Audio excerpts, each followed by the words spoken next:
for the Pentagon when I was in my teen years. And during this period of time, I met a Dr. Henri Coanda. Now, Dr. Coanda is known as the father of fluid dynamics.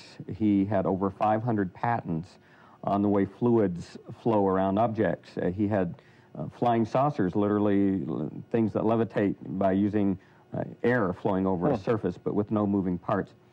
And he built the world's first snowmaking machine that turns liquid water into ice by passing it through a special nozzle that he developed.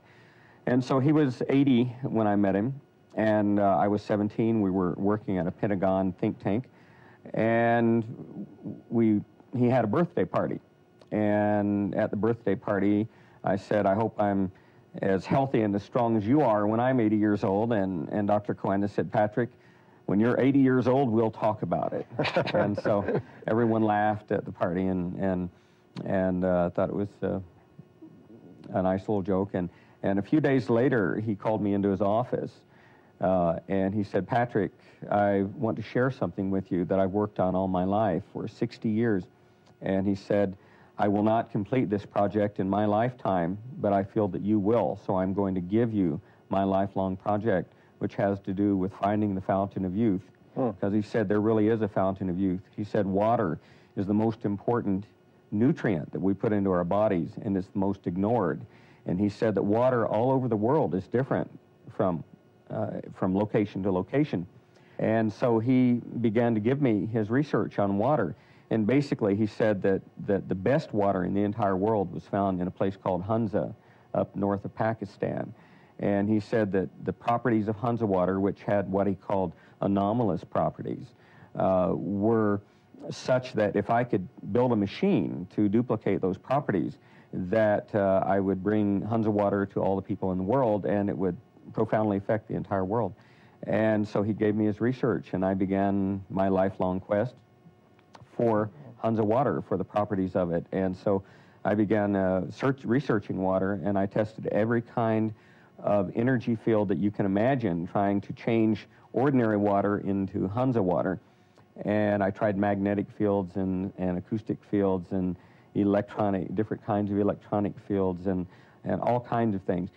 Finally, after almost 30 years, discovered the real secret of Hunza water was a special mineral found in the water, a special kind of colloidal mineral, which gives it all of these anomalous properties.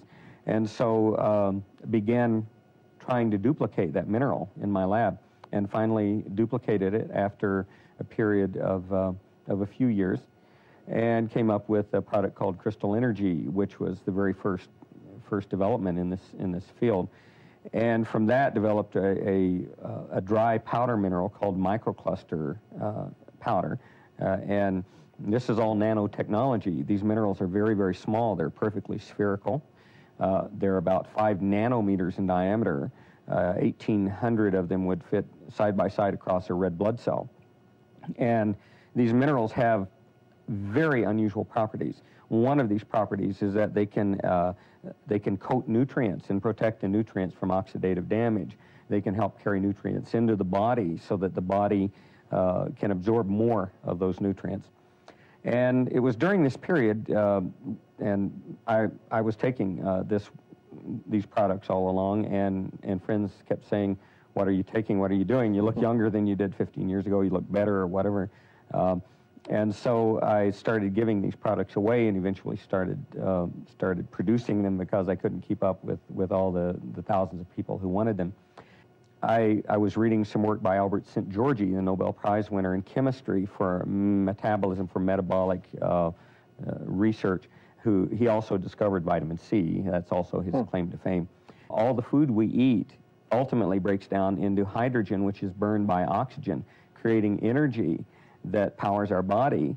And the end result of that long biochemical process is the production of water and the release of energy, which runs our bodies.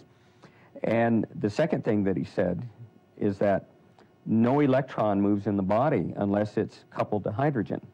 In other words, in chemistry, we're pretty much in college chemistry textbooks, it shows electrons somehow mysteriously entering into a chain of chemical reactions in the body without explaining where the electrons come from or how they're transported.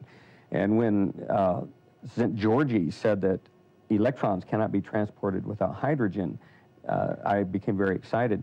And the other thing that he said is that all living systems store hydrogen in their tissues in such a way that it doesn't require enzyme action to release the hydrogen.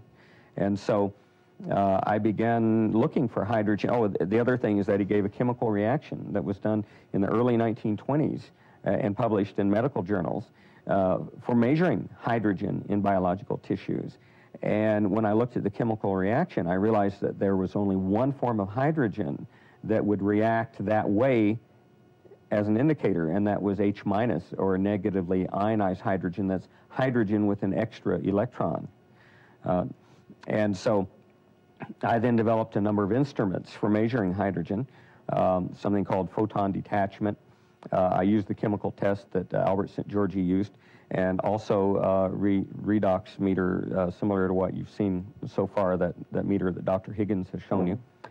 And eventually found that all living fluids of every living organism, every fluid from any living organism is loaded with negatively ionized hydrogen.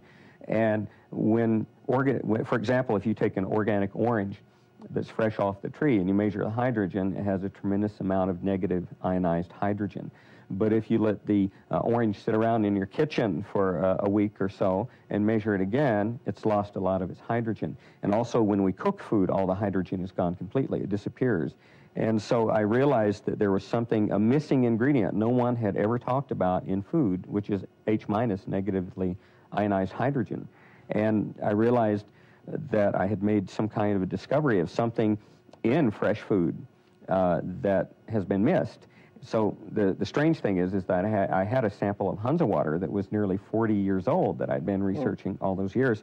And I went back to my sealed bottle. I had it was flame sealed in a tube so that it would maintain its properties. But I went back and I broke open the neck of the bottle and measured the water from Hunza land for H-, and it was loaded with H-. So not only did it have these special minerals, but it also had negatively ionized hydrogen. So then I began this research developing an H- generator, and I pumped this H- hydrogen into water and then started drinking it. And the energy that I got was so profound, it was unbelievable. I was sleeping an hour or two a night and had the most energy I'd ever had, feeling wonderful. And I thought with the other products that I was feeling so great, I didn't think anything could get better. And so I started shipping friends some of this water. Now, the bad thing about the water is that it wasn't stable. It would only last for, a couple of days, and then you had to replenish it. But friends, I'd ship 5-gallon buckets to friends by FedEx, and they'd drink water, and they'd say, "What is this? I have the most energy I've ever had." And so then I began trying to figure out how to get this out so that other people could get it into their bodies, and discovered that if I took microcluster powder, the original minerals that I had duplicated from Hunza land, if I took that powder and I reacted it with H-, negatively ionized hydrogen, we generally call it silica hydride, but it's a compound that releases negatively ionized hydrogen when it's diluted in water and is very, very stable as long as it's dry. And so we then gave some out to a few hundred people to try out. And the reports that came back were so unbelievably miraculous. I had no idea that we'd get the reports back. And we are all very deficient in H-. We are all suffering from free radical damage because we have so many assaults on our bodies every single day.